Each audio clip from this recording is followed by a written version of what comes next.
একদিন এক লোক গভীর জঙ্গলে কাঠ কাটতে গিয়েছিল। চারদিকে শুধু গাছের ফাঁকে সূর্যের আলো, পাখিদের ডাক আর তার কুঠারের শব্দ। ঠক ঠক ঠক। হঠাৎ সে শুনতে পেল এক মিষ্টি হাসির শব্দ। চারপাশে তাকাতেই দেখল এক আলোক ঝলমলে রুক্সী পরী পাতার ফাঁক দিয়ে উড়ে আসছে। লোকটি ভয়ে কাঁপতে লাগল, কিন্তু পরীটি মৃত হেসে বলল, ভয় পেও না, আমি এই জঙ্গলে রক্ষক।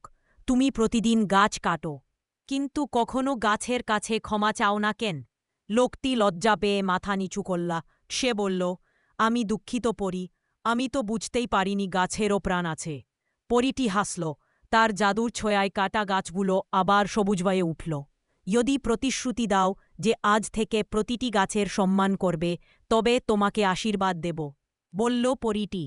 লোকটি মাথা নত করে প্রতিজ্ঞা করল সেদিন থেকে সে আর শুধু কাঠুরে নয়, সে হয়ে উঠল জঙ্গলের বন্ধু।